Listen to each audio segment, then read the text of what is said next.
प्रिय छात्र छात्राओं, इससे पहले वाली वीडियो में मैंने आपको बहुपद के बारे में कुछ जानकारी दी थी। उसके बाद अब हम उसके 2.1 प्रश्नावली पर आते हैं, जिसमें आपको बहुत ही सिंपल सा प्रश्न मिलेगा। यदि आपका किताब है तो आप किताब में पढ़ लीजिए, अन्यथा मैं आपको यहाँ पर बताता हूँ।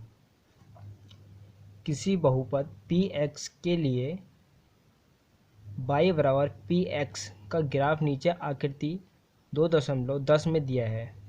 प्रत्येक स्थिति में px के शून्यांकों की संख्या ज्ञात करनी है। अब शून्यांकों की संख्या कैसे ज्ञात की जाती है, यह मैं आपको बताता हूँ। आपने ज़्यादा कुछ नहीं करना है। ये आपको एक ग्राफ दिया रहेगा। यदि इस लाइन से, जो ये लाइन देख रहे हैं आप, ये सीधी, इस लाइन से हमें कोई मतलब नहीं है।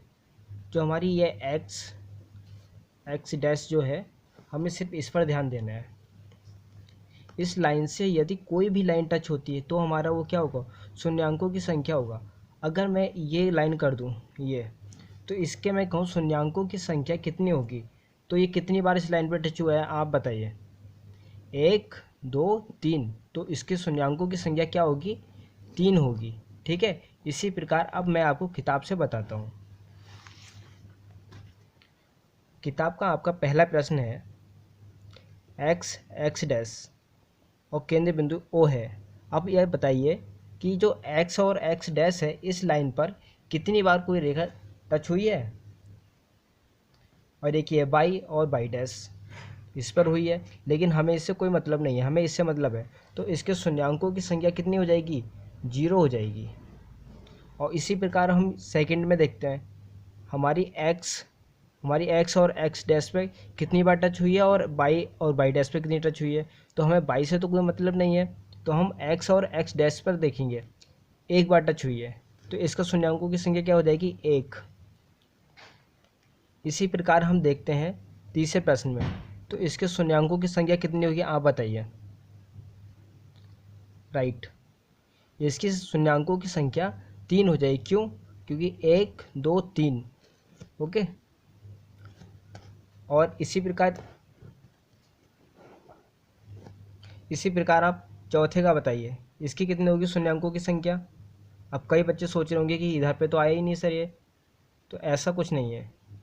ये पूरी लाइन में कहीं पर भी टच होता है तो उतना ही हमारे शून्यांकों की संख्या होती है। x और x डैश पर हमारी कितनी बार टच हुई है, तो 1 2, तो इसके शून्यांकों की संख्या कितनी होगी, 2। इसी प्रकार पाँचवें में आप बताइए, क्योंकि हमें इससे तो कोई मतलब नहीं है। इस पर देखिए कितनी बार टच हुआ है, 1 2 3 4, तो कितना हो जाएगा इसका, 4।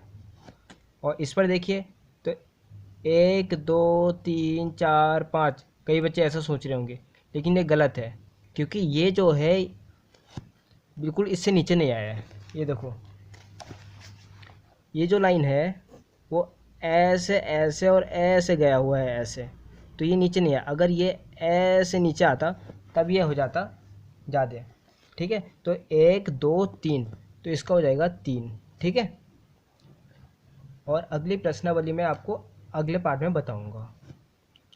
चैनल को सब्सक्राइब कर लें, और वीडियो को देखना चाहते हैं और तो बेल आइकन को ज़रूर दबाएं।